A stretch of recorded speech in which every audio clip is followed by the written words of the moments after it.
Hello everyone, इस video में हम देखेंगे second question that is it's wedding season of Inception 6 mirror a competitive coding contest organized by ACM NIT Surat.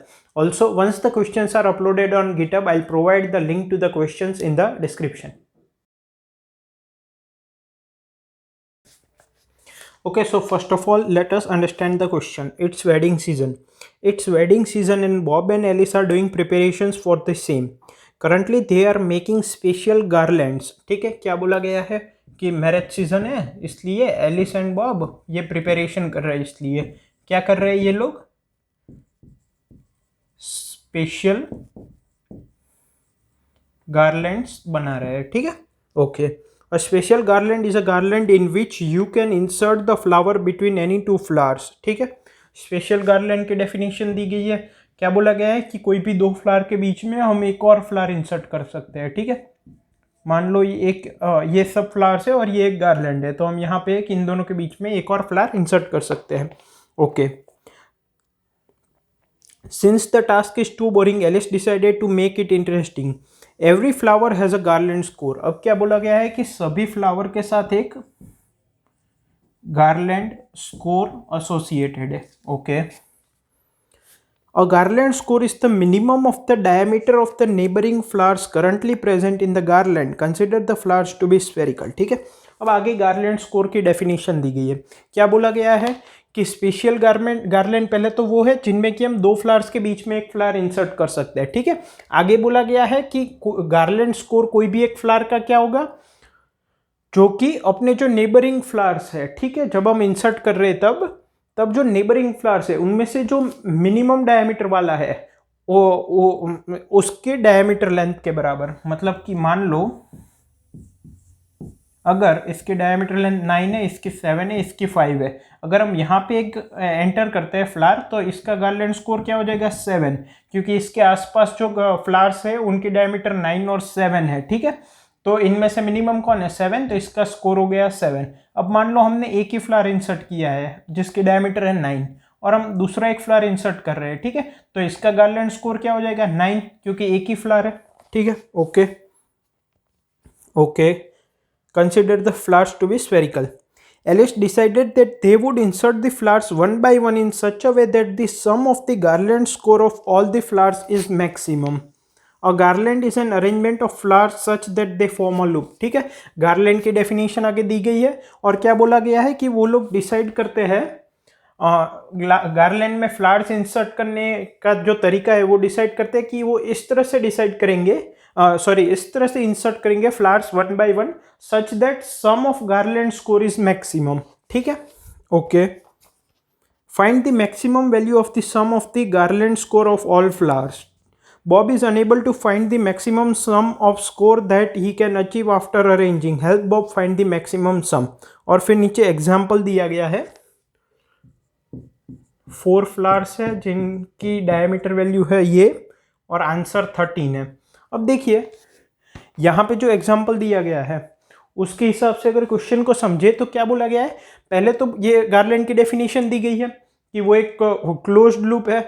Second, garland इस तरह से form करने हैं कि हम उसमें एक के बाद एक फ्लावर्स इंसर्ट करेंगे। ठीक है, ओके। और जब भी हम कोई फ्लावर इंसर्ट करेंगे तो उसके नेबरिंग में जो दो फ्लावर्स होंगे उनमें से जो मिनिमम डायमीटर वाला होगा उसकी जो डायमीटर की लेंथ होगी वो उस फ्लावर का स्कोर हो जाएगा और गार्लैंड स्कोर। और हमें क्या करना है कि ओवरऑल जब हम गार्लैंड बनाए तो ये जो गार्लैंड स्कोर है सभी फ्लावर्स का उनका सम मैक्सिमम चाहिए। फॉर एग्जांपल अगर हम यहाँ की बात करें तो पहले एम्प्टी है। ठीक है, मान लो ये एम्प्टी स्ट्रिंग है। अब सबसे पहले हम 7 वाले को इंसर्ट करते हैं। ठीक है, अब इसका तो कोई नेबर नहीं है तो स्कोर क्या हुआ? 0। इसके बाद मान लो हम 3 वाले को एंटर करते हैं। ठीक है, जैसा कि एग्जांपल में एक्सप्लेन किया गया है। अब जैसे ही हम 3 वाले को एंटर करेंगे तो इसका नेबर कौन है? एक ही है, 7, तो इसका स्कोर क्या हो जाएगा? 3 टोटल स्कोर। इसका स्कोर 0, इसका स्कोर 7। अब 2 की बारी है। ठीक है, तो अगर हम 2 को यहाँ पे ले लेते हैं 2 को, तो उसके दो नेबर है, एक 7 है एक 3 है। मिनिमम कौन सा है? 3 है, तो 2 वाले का स्कोर क्या हो गया? 3, और टोटल स्कोर क्या हो जाएगा? 5, इसका स्कोर क्या है 7 है। सो 3 को इंसर्ट करने के बाद स्कोर 7 होगा और बाद में 7 + 3 10 हो जाएगा। ठीक है, अब कौन सी वैल्यू, अब 1 बाकी है। ठीक है, तो 1 को अगर हम यहाँ पे इंसर्ट करते हैं तो इनके दो नेबर्स है 7 और 3, मिनिमम है 3, तो इसका भी स्कोर क्या हो जाएगा गार्लैंड स्कोर 3। ठीक है, तो टोटल स्कोर क्या हो जाएगा 13, जैसा कि एग्जाम्पल में दिया गया है। ठीक है, तो इस तरह से हमें एक के बाद एक फ्लावर्स को इंसर्ट करना है हमारे एम्प्टी गार्लैंड में, और हमें इस तरह से एंटर करना है सच दैट कि उनके गार्लैंड स्कोर है, उनका जो सम है वो हमें मैक्सिमम मिले at the end of making the garland. I hope कि क्वेश्चन समझ में आ गया। Now let's move to the concept. Okay, so अब अगर कंसेप्ट की बात करें तो सबसे पहले तो जैसे कि हमारे पास एम्प्टी गार्लैंड है। ठीक है, फिर हम फर्स्ट, सेकंड, थर्ड ऐसे करके n फ्लावर्स एंटर करते हैं। ठीक है, तो जैसे फर्स्ट फ्लावर एंटर करेंगे तो कुछ स्कोर मिलेगा, सेकंड एंटर करेंगे कुछ स्कोर मिलेगा, थर्ड एंटर करेंगे कुछ स्कोर मिलेगा, and so on up till n। मतलब कि n फ्लावर्स एंटर करेंगे, हर बार हमें score 1, score 2, score 3 up to score n कुछ ना कुछ स्कोर मिलेगा। ठीक है, और इनका जो सम है वो हमें मैक्सिमाइज करना है। तो हम ये कोशिश करते हैं कि हम इंडिविजुअली जितना मैक्सिमम पॉसिबल हो सके स्कोर की वैल्यू वो मैक्सिमाइज कर देते हैं, ओवरऑल सम भी मैक्सिमाइज हो जाएगा। ठीक है, अब यहाँ पे जैसे ही हम देखो,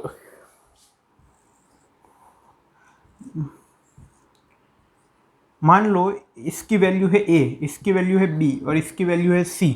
अगर मुझे स्कोर में a चाहिए, मतलब कि कोई मैं नया फ्लावर यहाँ पे एंटर कर रहा हूँ या यहाँ पे एंटर कर रहा हूँ, तो मुझे स्कोर a काउंट करना है। तो कंडीशन क्या होगी, c must be greater than a, b must be greater than a। अगर c greater than equal to है तो यहाँ पे फ्लावर डालेंगे, हमारा स्कोर ये हो जाएगा। ठीक है, क्योंकि इसकी डायमीटर मिनिमम है इन दोनों में से। अगर ये कंडीशन ट्रू है तो यहाँ पे फ्लावर डालेंगे तो हमें स्कोर वापस ये मिल जाएगा। अगर दोनों कंडीशन ट्रू है तो कहीं भी डाल सकते हैं, कोई प्रॉब्लम नहीं होगी। अब अगर हमें इंडिविजुअल, अगर हमें स्कोर्स जो है S1, S2, S3 up to Sn उनको मैक्सिमाइज करना है, तो कोई भी फ्लावर हम एंटर करेंगे तो उसका स्कोर किन पे डिपेंड करेगा, ऑलरेडी जो फ्लावर्स गार्लैंड में प्रेजेंट है उन पे, क्योंकि ऑलरेडी जो प्रेजेंट होंगे फ्लावर्स उनके नेबरिंग में ही कहीं ना कहीं हम एंटर करेंगे और उनका जो डायमीटर होगा वही हमारे स्कोर की वैल्यू होगी। ठीक है, तो अगर कोई फ्लावर हम एंटर कर रहे हैं और उसका स्कोर डिपेंड कर रहा है, score depends on flowers already entered. ठीक है, ऑलरेडी जो फ्लावर्स एंटर किए हैं उस पर स्कोर डिपेंड कर रहा है।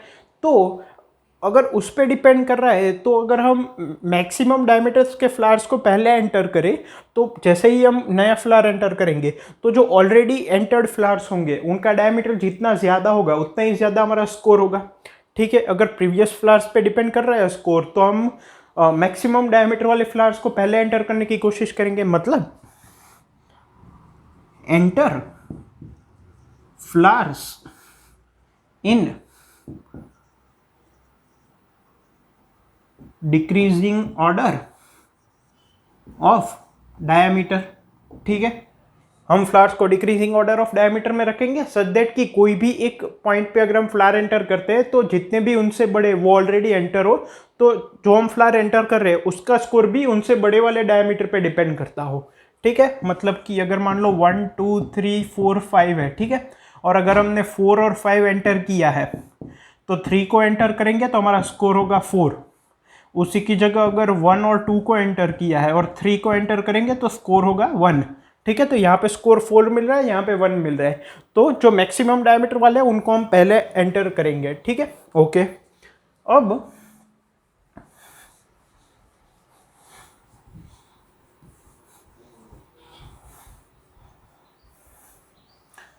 कोई भी एक वैल्यू होगी हमारी, मतलब डायमीटर की, मान लो ये A है।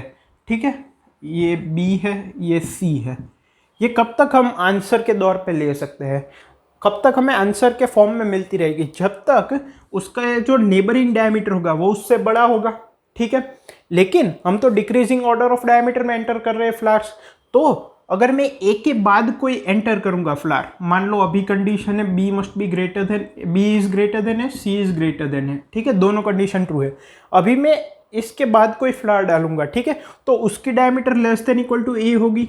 मान लो मैंने यहाँ पे डाल दिया डी डायमीटर वाला, स्कोर इसका क्या होगा, डी का स्कोर क्या होगा, score of D equals to A. फिर यहाँ पे मैं डाल देता हूँ ई वाला, score of E will also be equal to ए।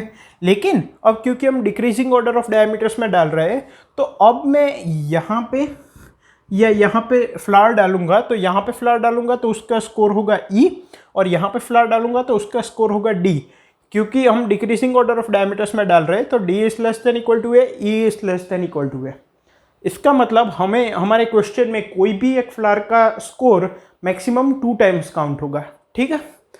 और जो हाईएस्ट वैल्यू वाला डायमीटर होगा, जिसको हम सबसे पहले एंटर करेंगे, उसका स्कोर एक ही बार काउंट होगा। अब एक एग्जांपल से समझते हैं जिससे कि सब कुछ क्लियर हो जाएगा। मान लो ये हमारे पास डायमीटर्स है, हमने क्या देखा कि डिक्रीजिंग ऑर्डर ऑफ डायमीटर्स में हम एंटर करेंगे, तो सबसे पहले 9 को एंटर करेंगे। अब जब 9 को एंटर किया तो एम्प्टी था गार्लैंड, तो हमारा स्कोर 9 के लिए स्कोर क्या हो गया, 0। अब 8 को एंटर करेंगे, अब 8 को जैसे ही एंटर किया, एक ही नेबर है 9, तो इसका स्कोर क्या हो गया, 9, ठीक है। अब 7 को यहाँ मैं एंटर करूँ या यहाँ मैं एंटर करूँ, इक्वल ही है, स्कोर हमारा 8 ही होगा। 7 को मैंने यहाँ पे एंटर कर दिया, हमारा इसका स्कोर क्या हो गया, 8। अब 6 को एंटर करने की बेस्ट पोजीशन कौन सी है, ये क्यों, अभी बात करते हैं। 6 को मैंने यहाँ पे एंटर किया, इसका स्कोर भी क्या होगा, 8, क्योंकि 8 और 9 है, मिनिमम क्या है, 8। अब हम ये कह सकते हैं कि हम 6 को यहाँ पे एंटर करते हैं, 5 को यहाँ पे एंटर करते हैं, क्योंकि अब 5 को यहाँ कहीं पे एंटर करना ही पड़ेगा। लेकिन अगर मान लो हमारे पास 6, 7, 8, 9 4 ही एलिमेंट होते तो बेस्ट पोजीशन ये होती। तो हम हर एक पॉइंट पे जो भी मैक्सिमम हमारे आंसर में इंक्रीमेंट हो रहा है वो करने की कोशिश करेंगे। सबसे पहले इसके लिए हमें आंसर 0 मिलेगा, फिर 8 के लिए आंसर 9 मिलेगा, 7 के लिए आंसर 8 मिलेगा, और 6 के लिए भी आंसर 8 मिलेगा। हर एक स्टेप पे मैक्सिमम पॉसिबल हम आंसर चूज करेंगे, क्योंकि मान लो अगर इतने ही होते तो यहाँ पे और यहाँ पे तो नहीं डाल सकते थे। बेस्ट वे क्या था, यहाँ पे। अब 5 को कहाँ पे डालेंगे, अब एक चीज़ ऑब्जर्व करो, जैसे 8 है वो 2 बार आ गया है स्कोर में, यहाँ पे और यहाँ पे, और मैंने क्या कहा था कि डिक्रीजिंग ऑर्डर में हम डाल रहे हैं तो कोई भी एक पर्टिकुलर वैल्यू 2 बार ही आएगी। अब क्योंकि इनके दोनों नेबर्स की वैल्यू इससे कम है, तो अब ये कभी भी स्कोर नहीं बन सकता हमारा, क्योंकि यहाँ पे एंटर करेंगे तो स्कोर 7 हो जाएगा, यहाँ पे एंटर करेंगे तो स्कोर 6 हो जाएगा, और ये भी यूज़ नहीं कर सकते। तो एक तरह से ये यूज़ हो गया, ये यूज़ हो गया। अब मैक्सिमम पॉसिबल आंसर हमारा 7 हो सकता है। उसके लिए भी 2 पोजीशन है, यहाँ पे डालो या यहाँ पे डालो। तो 5 को मैं यहाँ पे डाल दूंगा, तो इसके लिए मेरा स्कोर हो जाएगा 7। अब 4 को मैं यहाँ पे डाल दूंगा, इसके लिए भी मेरा स्कोर हो जाएगा 7। अब 7 भी 2 बार आ गया, अब 7 भी नहीं आ सकता, दोनों नेबर्स उसके छोटे हो गए उनसे। ये 5 है, ये 4 है, दोनों 7 से कम है। अब नेक्स्ट पॉसिबल आंसर क्या है, सबसे बड़ा 6। तो मैं 3 को यहाँ पे डालूंगा, इसका स्कोर हो जाएगा 6। 2 को यहाँ पे डालूंगा, इसका स्कोर भी हो जाएगा 6। अब नेक्स्ट पॉसिबल आंसर कौन सा है, सबसे बड़ा 5। तो यहाँ पे डाल दो या यहाँ पे डाल दो, कोई फर्क नहीं पड़ता। यहाँ पे मैंने 1 डायमीटर वाले को डाल दिया, इसका स्कोर हो जाएगा 5। तो हमारा आंसर क्या हो जाएगा, सबसे पहले 0, फिर 9, फिर 8 + 8, फिर 7 + 7, फिर 6 + 6, फिर एंड में 5। तो ये हमारा आंसर हो गया। अब इसको एक तरीके से जनरल पैटर्न भी हम बना सकते हैं। हमारा आंसर जो होगा वो हमेशा क्या होगा, सबसे पहले जब हम सबसे बड़ा एलिमेंट एंटर करेंगे तो 0 होगा, फिर जब सेकंड एलिमेंट एंटर करेंगे तो जो हाईएस्ट एलिमेंट प्रेजेंट होगा वो स्कोर हो जाएगा, मतलब कि हाईएस्ट एलिमेंट। जैसे कि अगर मैं a ऑफ n लूँ, ठीक है, और ये डिक्रीजिंग ऑर्डर में है, डिक्रीजिंग ऑर्डर, तो यहाँ पे स्कोर क्या होगा, a ऑफ 0, फिर 2 बार a of 1, sorry a of 1, फिर 2 बार a ऑफ 2,